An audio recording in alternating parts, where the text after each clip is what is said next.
drinking might be great, but if it gives you a terrible hangover the next morning, that pleasure and pain, balance each other out. On this week's High Performance Podcast, best-selling author, podcast host, and all-round inspiration, Ryan Holiday. And so for the Stoics and for the Epicureans, it wasn't an abstinence from all things enjoyable. It was about finding temperance or balance, moderation. The idea that, that time, once it goes by, once an hour is wasted, it is dead forever. You spent it drunk, you spent it scared, whatever it was, you never get that back. We live in a world that tells us have what you want when you want it. We live in a world where everyone's an entrepreneur, everyone's a self-starter, everyone's got a nice car, everyone's showing you the showreel of their life on Instagram. Mm-hmm. How can a Stoic mindset help us to deal with that external pressure? Well, one of my favorite quotes from Seneca, he defines tranquility as a sense of the path that you're on and not being distracted by the paths which crisscross yours, particularly those of the people who are hopelessly lost. Well, Ryan, welcome to High Performance. On a personal note, this is probably the single most exciting episode I've ever recorded. Not to say that I haven't loved the previous 150 guests, but I kind of feel like we're brothers because I spend every day with you. I love that. It's a slightly strange, stalkerish introduction to the podcast. But no, I'm a firm advocate of Stoicism. And what I'd love from this conversation is for people who've never heard of Stoicism or haven't looked into it, just at least to leave feeling inquisitive. So let me ask you, first of all, if a Stoic was answering this question many, many years ago, and I said to them, what is high performance? What would Epictetus or Seneca, how would they answer that question? Yeah, it's a great question.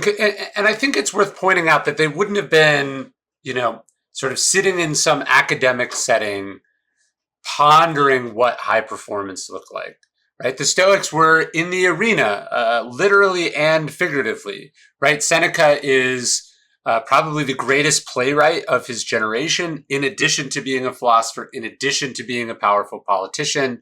Marcus Aurelius is the emperor of Rome, who also trains in wrestling and boxing and a number of different sports. So the Stoics were sort of actively engaged in a number of different pursuits, most of which at the highest of levels. They don't really give us a sort of an absolute definition where they go, look, this is what high performance looks like. But they do talk a lot about greatness, and they do talk a lot about sort of realizing one's potential.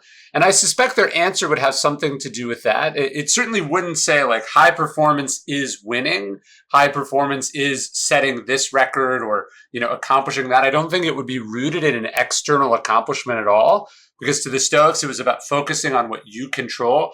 So I suspect it would be something to do with what one is capable of doing when all of your facilities, all of your faculties, all of your effort, all of your focus is directed purely at the task at hand, and you're giving everything that you have to it. So I use the word stillness when I talk about the Stoics, as it's a word they frequently would draw on. I think it's some form of that kind of flow state where everything else falls away. The only thing that matters, the only thing that's there is the moment or the task in front of you. And how similar is that to your definition of high performance?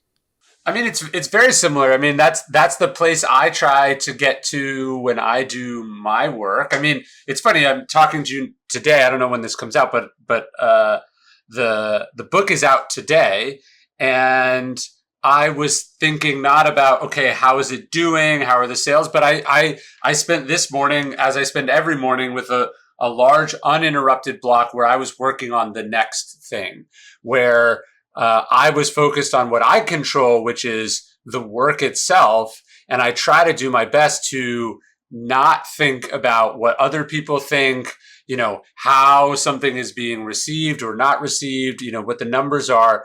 I try to focus as much as I can on, doing the thing. So for people that are new or haven't heard of Stoicism before then, Ryan, what would you define as the most helpful tip you could share that they could try and adopt today? Well, the chief task of life, Epictetus says, he's a Greek slave who becomes one of the great Stoic philosophers. He says the chief task in life is separating things into two buckets, that which is up to us and that which is not up to us. And this decision to distinguish and then to focus on the stuff that is in our control is probably the biggest breakthrough you can make. I know it seems very basic, but if you watch what most people do, they spend an inordinate amount of time spending energy in areas where it is impossible to make a difference, right? Where they are regretting the past, worrying about the future, questioning whether something is fair or unfair, whether they're lucky or unlucky. And all of this is taking away from the thing in front of them, the task at hand. So I think that there's a reason the Stoics start there. It's simple and straightforward. That doesn't mean that it's easy. But if we can start with what they called the dichotomy of control, I think we have a big head start on most people. Love that. I want to talk to you about discipline because I read Discipline is Destiny, and it was rather apt because I was on holiday on a Greek island, and so I was looking out at the blue sea thinking this very view the Stoics would have had all those years ago.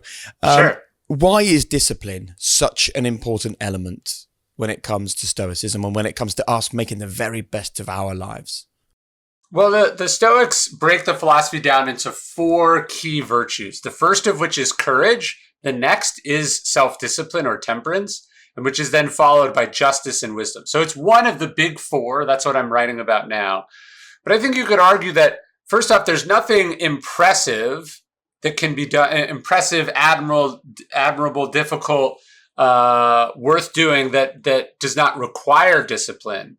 And then I would argue on top of that, there's nothing that isn't enhanced by discipline.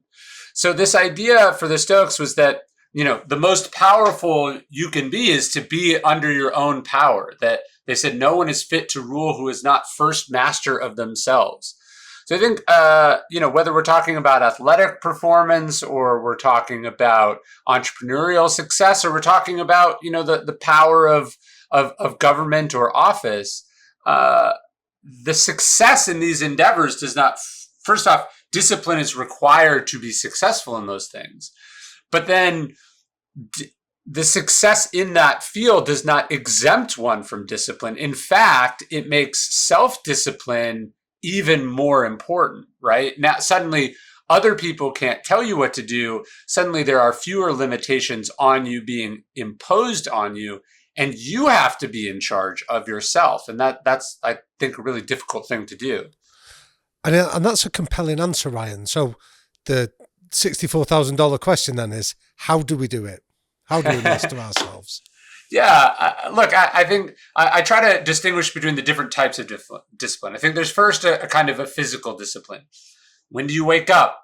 How do you organize your environments, right? What do you eat? What do you not eat? What's your physical practice, right? So I think physical discipline is really, really important. And I would argue that from the physical discipline, we can build the muscle of discipline, which then we apply to the harder domain of our emotions, right? Yeah. You can be the most, physically controlled person in the world, as Tiger Woods was, and your emotional, spiritual chaos and anarchy can spill over and undermine that. But I do think that the more we practice discipline, from waking up early yesterday, I did my daily practice of getting in a cold plunge. I'm building up the ability to be in charge of myself, right? And that, I think this is something we practice. It's not something that's doled out at birth. It's a practice. It's a muscle that we cultivate. And what I try to talk about in the book are some sort of tried and true practices from people that we admire, that we can hopefully try to apply in our own lives. And for people that are still questioning whether discipline really is the answer, I love it when you talk about discipline now and freedom later. What's the phrase? Labor passes quickly, but the fruits of the labor endures. I think that is so powerful for people to hear. Yeah, I think we sometimes think that being ill-disciplined or not so hard on ourselves is easier, right? I don't want to stick to a strict diet. I don't want to have this rigorous routine. I don't want to work out. I don't want to do this stuff. But in the short term, perhaps that's easier. But then, on the larger level, not living the life that you want, not having the things that you want, sort of wasting, potential, wasting your one go around on this planet, that's all very, very painful. But it's also not pleasant to look at the mirror and not like what you see. It's also not pleasant to get out of breath as you walk up a flight of stairs, right? As life throws difficult things at us, discipline is required. And you don't want in that moment of trial or adversity or difficulty to find that this is a totally unfamiliar space for you, right? Like when I'm struggling with a project, I'm able to draw on a reservoir of discipline, a set of experiences that let me go, I've been through stuff like this before. I just have to keep going. It's not supposed to be fun, right? It's not supposed to be easy. But if I keep going, eventually I'll get where I want to go. The cultivation of discipline is immensely valuable. And I would argue that the short-term pleasures of not being disciplined ultimately result in sort of pains and regrets and trouble later. But they also spoke, one of the other virtues you described, Ryan, was temperance. So have nothing in excess. Would you explain to us why that's so important? Well, the rival philosophical schools of the Stoics was the Epicureans. And both Epicureanism and Stoicism don't mean in the English language what they meant back 2,000 years ago. But the Epicureans are sort of seen as these like pleasure-loving hedonists, right? But in fact, temperance was a virtue to them too. Epicurus talks about how, look, drinking might be great, but if it gives you a terrible hangover the next morning, that pleasure and pain, balance each other out. And so for the Stoics and for the Epicureans, it wasn't an abstinence from all things enjoyable. It was about finding temperance or balance, moderation that allows us to enjoy things without taking them too far. And nowhere actually is this more important than discipline itself, right? If you are so driven, so committed that I was just talking to someone the other day about a marathon runner who at about mile 8, broke their leg. And then the rest of the marathon kept going. And this can feel like, some heroic feat of discipline. I think the Stoics would say that's insane, right? Like if you were fleeing a murderer, of course, run as many miles as you can on a broken leg. But to risk serious damage to your body because you don't have the discipline to say, I am in sheer agony. Nothing is worth continuing if I'm going to lose the use of my leg for months and months as a result of what I'm doing. You have become undisciplined about discipline, and that's an issue for a lot of driven people. We go too far, and the result is a divorce. The result is your children don't recognize you. The result is you look back on your life and you go, why did I think these things mattered so much? The challenge is how we get out of that mindset, though, isn't it? Particularly in this modern world. I think about you talking about, having discipline now, freedom later. We live in a world that tells us have what you want when you want it. We live in a world where everyone's an entrepreneur, everyone's a self-starter, everyone's got a nice car, everyone's showing you the showreel of their life on Instagram. How can a Stoic mindset help us to deal with that external pressure? Well, one of my favorite quotes from Seneca, he defines tranquility as a sense of the path that you're on and not being distracted by the paths which crisscross yours, particularly those of the people who are hopelessly lost. Brilliant. Right? And so when you have a strong sense of who you are and what you're trying to do, first off, it makes it easier to be disciplined, right? If you're saying, hey, I'm training for, the Olympics, and your friends are out partying and, whatever, hey, that's not what's valuable to me. What's valuable to me is this goal that I'm set. But also, if your priorities are your family and you never see them because you're so committed to winning and improving your times, you may end up getting that gold medal at a very expensive cost, right? And so I think having a kind of a North Star, a set of values, a set of priorities is really, really key, because it gives us something to focus on, something to feel secure in, that doesn't, if you don't know what you want, you end up defaulting into what everyone else wants. Or if you don't know what you should be doing, you end up doing what everyone else is doing. And that, that can lead you dangerously astray. So what were the Stoics' values then? I know you explained, and what's the difference between them and the virtues? Sure. The virtues are the sort of touchstones of goodness, Marcus Aurelius says, the sort of things you build a life around and towards. But I think each of us has to have a life that we are trying to lead and to do. For me, I think about, I want to be great at writing, which is my sort of gift or calling. But I also want to be a good husband, and I want to be a good spouse. And these three values, or these three independent goals, are also related and interdependent on each other. And it would be easier to pursue one at the expense of the others. But the result is, if we're talking about balance, the result is a very unbalanced life. And so understanding how our conflicting or interrelated goals, connect with each other, I do think is really, really important. And what about for people listening to this for whom the goal is the challenge? They don't feel they've found their calling. Sure. There's some wonderful thoughts from the Stoics about following your heart, right? Yeah, well, my mentor, the great Robert Greene, talks about your life's task. And he says, it's not your passion, but it's finding your life's task. What is the unique thing that you are able to do that perhaps no one can do the way that you can do it? And it's not easy to identify this thing. And in fact, there might be many things that you are good at. There might be many things that you could be well compensated in, but it's kind of finding that thing that you are meant to do. He says often we have to go back to our childhood before, there were all these conflicting messages or distracting things that, maybe have taken us away from that thing. But, what's the thing that you would do even if they didn't pay you for it? What's the thing that if you didn't do, wouldn't get done? These are questions I kind of like to ask myself, and they help sort of guide you back towards whatever that thing is.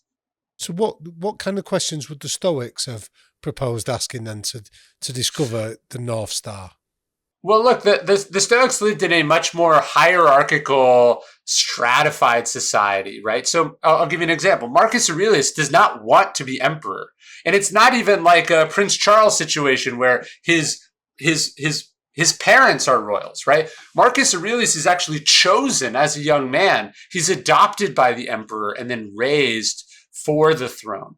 I think if you could have asked Marcus Aurelius what he wanted to do, he probably would have said, I want to be a philosopher.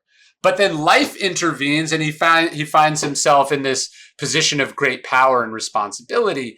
And yet, right, he doesn't see this as a conflict with the philosophy, but an opportunity. He writes in Meditations, he says, you know what? Actually, no role is so well suited to philosophy as the one that you're in right now. He realizes, instead of thinking about these things in the abstract, thinking about them theoretically, teaching young students about them, I have to be a philosopher king. I have to actually put these ideas into practice at the highest level. And so I think there's our life's task.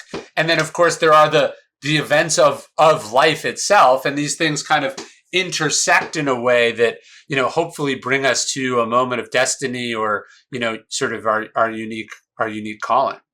In your book, you have a lot of references to our late Queen Elizabeth II. Mm-hmm. Why did you choose her as such an important reference point?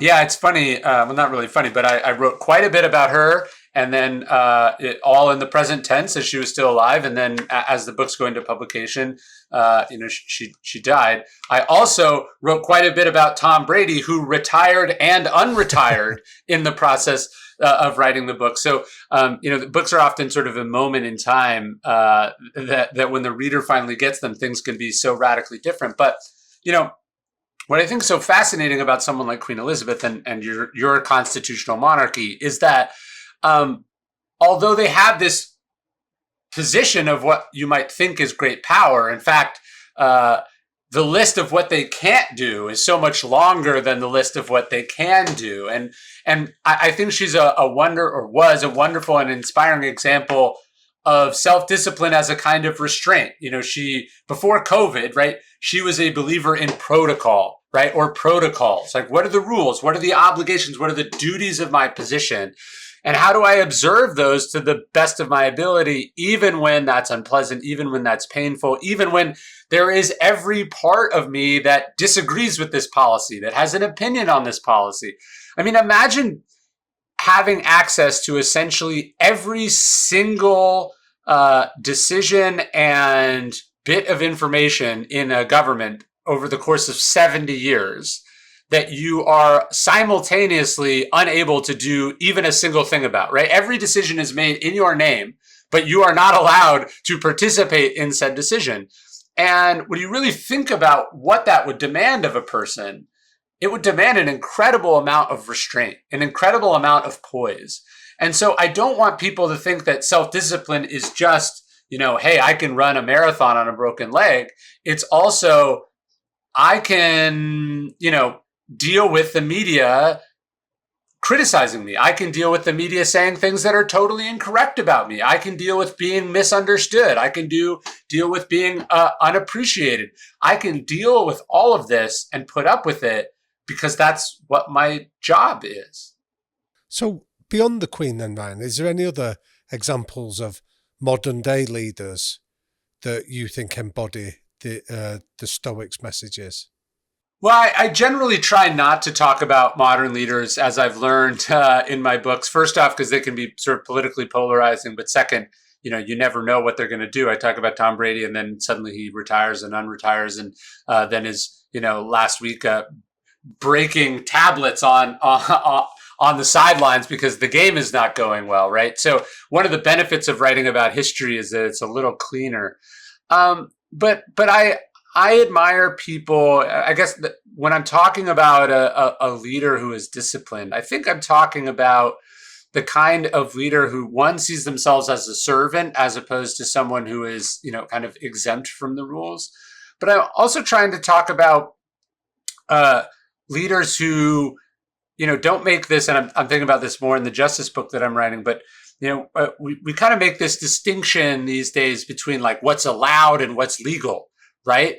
To me, when you look at someone like Queen Elizabeth, when you look at great leaders, what's allowed is not what they care about, right? What's legal is not what they care about. What they care about is their own sort of personal code of conduct. They care about what they think the right thing is.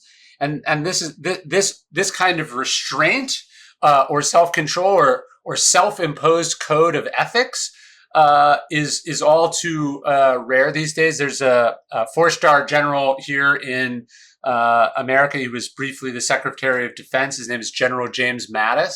Yeah. He talks about coming up with your flat ass rules and sticking to them. And I think I think he's done a remarkably good job of that. But I would say, unfortunately, leaders like that tend to be more the exception than the rule. So do you think some of this is because some of these virtues that you're describing are almost boring in nature? Like they're not glamorous, they're not spectacular, they don't garner headlines, they're sort of just quietly effective. Sure. Yeah, they're a little old-fashioned. They can feel at times to be contrary to one's self-interest. So again, to go to the Queen, she never gives an on-the-record interview in 70 years, right? Now, she happens to be in the unique position of being Queen, so she's always famous, even though she's not, sort of regularly seeking out publicity in that sense. But you and I in that position to say, hey, I'm not going to chase media attention. I'm just going to do the work.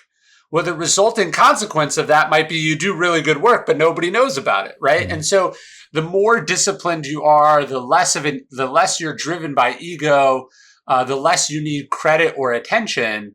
The consequence of that is that you might not be as well known. And I think it's worth pointing out that, sort of most truly admirable, truly great, truly successful people are people that we've never heard of, and we haven't heard of them by choice.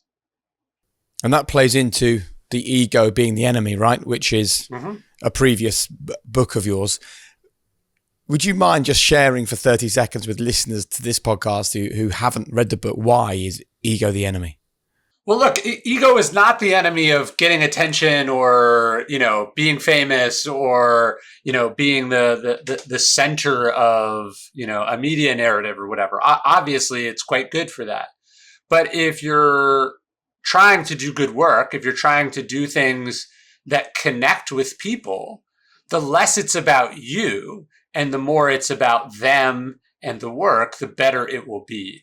So I kind of see ego as this kind of film, that this barrier that gets between us and what we're trying to do, what we need to do. It also, I think, gets in between us and, self-awareness. It gets in between us and connection and happiness and contentment and all these things. But I see ego as something that takes us away from reality, and reality is the place where we need to be to be at peak performance. I was thinking about you and your podcast, The Daily Stoic, which before we started recording, I explained to you that my poor children, Florence and Sebastian, are subjected every day before school to an episode of The Daily Stoic on the school run, followed by an uplifting song, and the final words from us are, "Be the light in the room," which is our kind of final parting message. That's so lovely.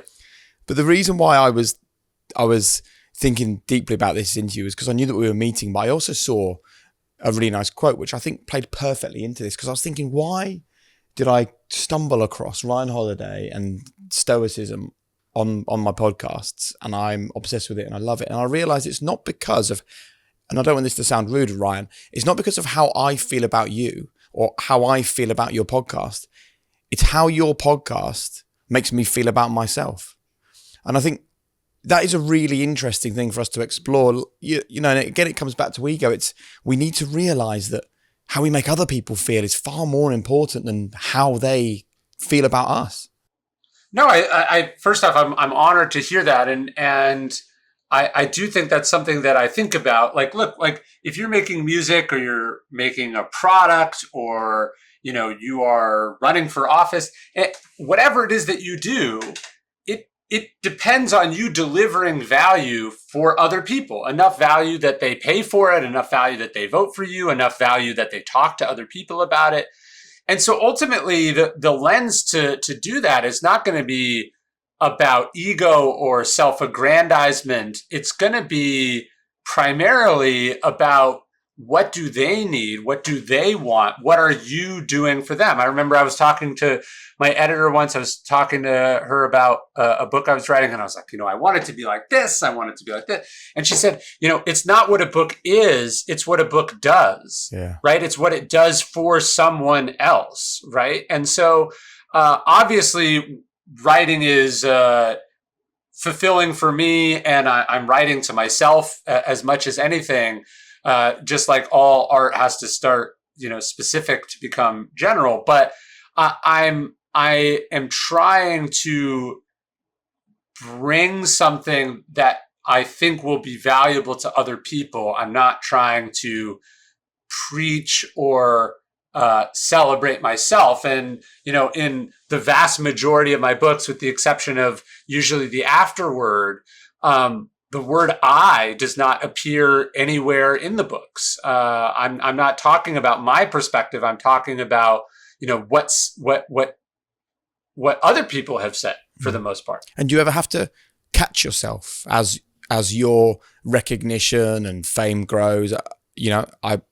Does your ego grow at the same rate? I assume not. I mean, look, I think ego is always there, and probably the most egotistical thing you could do would be to proclaim that you don't have an ego, right? But I do try to set up systems or structures that like I was saying, my routine today was not, hey, I'm going to be furiously refreshing Amazon to see what the rank is. It was, I'm going to be working because the work is humbling and the work is quite frankly kicking my ass.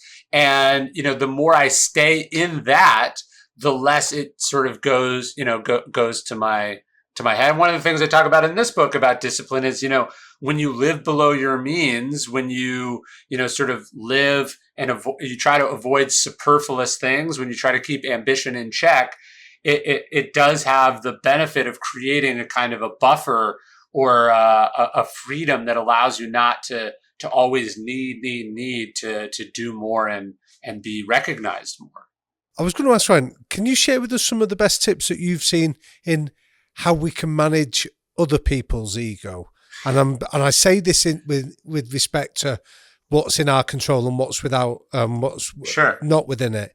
But there'll be lots of our listeners thinking about, right, okay, I'm interested in this stuff, but how can I get others to maybe buy into it unconsciously? Yeah, I have a bunch of thoughts there. The number one thing is, if you see, it's an athlete, it's a leader, it's a boss, a politician with, immense ego, the first advice is sort of steer clear. This will inevitably be the end of them. Cyril Connolly famously said that ego sucks us down like the law of gravity, right? And so I'm first off, I begin by being just quite wary of folks like that. Second, I think it's worth pointing out that while it's really easy to spot other people's ego, in some ways this is a distraction from our own ego. Right? We see how damaging ego is in other people. We're very much less aware where we're in the sway of our own ego. So I think that's worth pointing out. But I think one of the most effective tools for dealing with ego is also one of the most compelling arguments for why you have to be so careful about it. The way you get egotistical people to do things is not by challenging them, but by exploiting or, directing them through this ego. The way you get an egotistical person to do something is to convince them that it was their idea, right?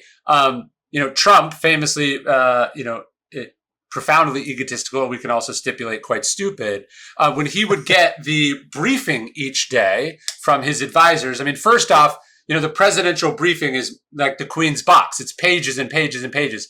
He doesn't like to read. So he's like, just give me a one pager. Like, imagine you're like, give me the whole world summed up in one page, right? Like just the profound narcissism there. But anyways, what they found is that if they really wanted him to do something or pay attention to something, they just had to put his name in it, right? So what he really wanted to see was like quotes about himself. He wanted to see what other people were thinking about, right? He saw the entire world through the lens of, well, what does this say about me? What do other people think about me? How does this make me look? And so you can imagine, he's not surrounded by the best and the brightest, of course, but the way that they would manipulate him to get things out of him came through, telling him what he wanted to hear, namely, how something would make him look really good or how not doing something might make him look very bad. And so I think the problem with ego is not just that it's obnoxious, not just that it's often unwarranted, but that it's profoundly manipulatable, right? This is why, Putin doesn't fear Trump. Putin probably with all his intelligence experience goes like, that's a guy I can work with, right? Meaning that's a guy I can get to do what I want because he understands that he has this, enormous vulnerability that is his narcissism. Fascinating. We talk, Ryan, about a lot of things on this podcast that I've realized actually have their roots in Stoicism. So what we call world-class basics. And we talk about this like small, tiny decisions, not huge, big, world-changing decisions, because I think people think getting to their own version of high performance takes the big move, right? But we talk about world-class basics, as you do in your book. You talk about clean your desk, make your bed, get your things in order. Can you explain to us why those seemingly insignificant things matter so deeply? Yeah, Zeno, the founder of Stoicism, he has a great line. He says, well-being is realized by small steps, but it's no small thing. And I think that captures it perfectly, right? Like, we say don't sweat the small stuff, and this is obviously true in terms of sweating insignificant matters like my like the sort of stresses of life. But when it comes to a craft, or it comes to a profession, or it comes to a specific endeavor, it's these loose ends, as the quote goes, that we hang ourselves by. Right, the little things really matter, and so getting them right, the building blocks on top of which high performance is built, they really, really matter. And so, yeah, I think it's key. Whether it's what time you wake up in the morning, what does your workstation look like? Are you practicing? All these little things cumulatively create the performance that we'd like to think comes as this sort of moment of inspiration or great performance, but that's not really how it goes. So that's related to the exterior elements of it, but you also talk very powerfully around the magisterial, the soulful elements of it, and you have that great phrase in your book, Ryan, around be tolerant with others but strict with yourself. Yes. Would you expand on that for us? Yeah, I mean, look, it's on the one hand, like discipline is rare. So if you're just someone who's very strict, you have high standards, and you insist on everyone else meeting those high standards, that'll get you pretty far. But I love and was very much inspired by this idea. One biographer said Marcus Aurelius's strictness was limited solely to himself, meaning that he didn't go around disappointed in everyone all the time because they weren't like him.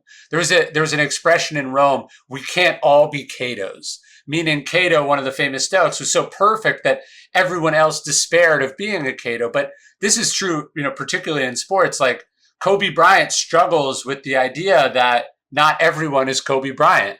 And a lot of his conflict, a lot of his, animosity towards his teammates was rooted in expecting them to live up to not just impossible standards, but standards they never agreed to, right? Like we all have different goals. We all have different capabilities. We all have different journeys that we're on.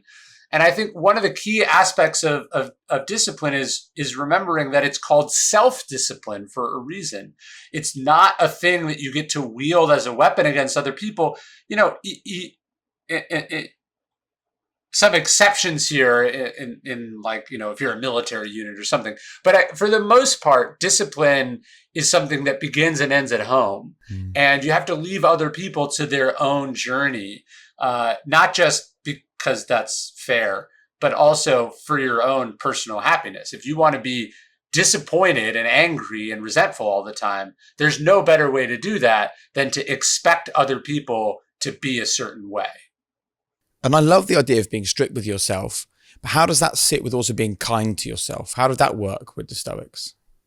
Yeah, Seneca writes in one of his letters, he says, I really think I'm making progress in this philosophy. How do I know? He says, because I've begun to be a better friend to myself. So I wanted to talk about this in the book because I don't want people to think that discipline is just whipping yourself harder and harder and harder to get a little bit more. If your friend was struggling, you'd give them advice. You'd be happy to help. You'd tell them to relax. You'd give them perspective. And we have to be able to do that for ourselves too, right? Winning at whatever it is that we do should not come as some sort of terrible punishment, right? Winning should not make us miserable. It should not cost us everything. And so again, coming back to this idea of balance, I think being a friend to yourself is, of course, holding yourself accountable, expecting the best of yourself. But it's also, understanding that you're a human being, understanding that it's a long journey, understanding that nobody's perfect, and that we're all works in progress. So a lot of Stoicism, from what I understand then, Ryan, was taught in schools in those days. Why do you think that we neglect to teach this age-old wisdom today? I think one of the reasons that it's not taught in universities is that it's so simple, right? It's hard to be a specialist in something that's pretty damn straightforward. Over the centuries, philosophy stopped being this sort of practical way of thinking about life, about getting to high performance, about getting to your potential. And it started to become around a lot of big abstract questions or impossible questions. Yep. This was true even in the time of the Stoics. The Stoics just didn't have time for that. It wasn't interesting to them. And I think, unfortunately, sort of academic philosophy, has become so far removed from the arena, again, to go to where we began, that it just doesn't feel like it's of value to people. So people aren't interested in it. I'm going to get a tattoo, Ryan. Okay. It's not going to be a tattoo of your face. That was one of my considerations. But I'm going to get a little on the inside of my wrist for Memento Mori. Sure. Would you mind sharing your thoughts around Memento Mori with our listeners? Because whenever I say this to people, they go, well, that's a bit depressing. But it's the absolute total opposite of depressing and negative. Yeah, and look, I think the alternative is pretty depressing too. The idea that you're going to fool yourself about the nature of life and thus waste the only life that you have because you don't want to think about something that at first glance is a little unpleasant. For the Stoics, Memento Mori is the practice of meditating actively on one's mortality. Marcus Aurelius says, you could leave life right now, let that determine what you do and say and think. Right? He doesn't say you are going to leave life right now, so nothing matters. He says you could leave life right now. And so this is why he says we should focus. This is why we should treat the things we're doing as important. This is why we should not leave things undone. This is why we should not take people or places for granted. He says this is why we should, embrace what is before us. I think the most powerful way of thinking about Memento Mori comes from Seneca. He says, don't think of death as something in the future that you are moving towards. Think of death as something that's happening right now. It says, the time that passes belongs to death. And so the idea that, that time, once it goes by, once an hour is wasted, it is dead forever. Once a year of your life is dead forever because you spent it being sorry for yourself. You spent it you spent it drunk, you spent it scared, whatever it was, you never get that back. And so how you choose to spend your time is the most important choice that you make because time is the most precious resource that there is. So what's the tattoo that you've got, Ryan? If Jake's going to get the what's your one and why is that so significant? So I have ego is the enemy, the obstacle is the way, stillness is the key, sort of 3 reminders, I think aphorisms or proverbs that are true in any and all situations, that there's no problem so bad that we can't grow from it, that ego is never a helpful thing to introduce, and that, sort of all great performance comes from this place of stillness. And then more recently, I got the 4 virtues of Stoicism on my left wrist as a reminder of sort of what is demanded of me, in each situation that I find myself in. Would you read out those 4 values for people that don't know of them? Yeah, courage, temperance, justice, wisdom. Very nice. So how did the Stoics, that's a great on your body reminder every day of those key aphorisms for you. How did the Stoics go about reminding themselves of these powerful lessons? Yeah, I think that the journaling practice, if you think about what meditations is for Marcus Aurelius, he's sitting down and talking to himself about these ideas. He never published a book for an audience. He'd probably be mortified that we know what his philosophical thinking was. Instead, each day he would try to take a little bit of time and work through these ideas so as to always keep them top of mind. Really nice. And Ryan, our final question before we go, and this is quite a personal one for me. When I was a teenager, I lost my grandmother. She took her own life. And it's something that I still struggle with today because of the age she was. And, that's not what grandparents do, right? They've got their lives figured out. And one thing that always resonates with me when I listen to your work, whether I'm reading your books or listening to your podcast or using the Daily Stoic, 366 words of wisdom, which I look at each day, is stick around. And that important message of stick around. I'd love to finish with you just talking about that for people who are listening to this and who are struggling. I wouldn't say there's an irony in it, but the tragedy of the Stoics is that two of the most famous Stoics also die by suicide. Cato and Seneca are forced to die by their own hand. It's not like some depressive moment, but they are cornered by a tyrant and sort of forced to take their own life. But I think this aside, the idea that nothing is truly unendurable, I think is something the Stoics try to remind themselves of always, because life was so painful, because things were so difficult, because things were so scary. Marcus Aurelius loses 6 children. 6 of his children don't survive to adulthood. So you imagine, even if that's much more common at the time than it is now, imagine trying to get out of bed each morning when you've lost one child that you love. And so I think what we can find in the Stoics, some people try to criticize Stoicism as this resignation or that it's depressive. I mean, that the Stoics could get out of bed every morning, given the tragedy and pain and difficulty that life dealt many of them, I think is a monument to their strength and their perseverance and their ultimate hope that, like things could get better, that people, that they had some duty, some responsibility to the future, to the people who depended on them, to the people who loved them. And yeah, I think sticking around is the most Stoic thing that you can do. And we need you to stick around. Nobody knows what, life is gonna, what situations life is going to put them in the future, but it could be a heroic, world-changing moment, and it would be a shame at that moment for you not to be here. So Ryan, putting our own egos to one side, we want you to tell us, what question should we have asked you that we haven't done? I have been asked that question many times, and I have never once had a good answer to it. I guess I don't think really about questions that I'd like to be asked, but I think the question that you just asked me, to me, is the one that I think about the most. I don't want people to think of Stoicism as this kind of unfeeling, brute force thing. I mean, the Stoics felt things. They felt pain. They felt loss. They felt like life was hopeless sometimes. But I think what's so impressive about them is that they always believed there was something they could do with that. And that's why they stuck around. That's why they pushed through. And I'd love to leave people with that. Really nice. I often come back to the fact that actually the Stoics were, they realized the privilege of life and the privilege of getting up in the morning, having another day, the chance to think, to enjoy, to love, and to share their wisdom. And we're really grateful for you for coming on here and sharing your incredible wisdom regarding the Stoics. And I think people will get so much from that.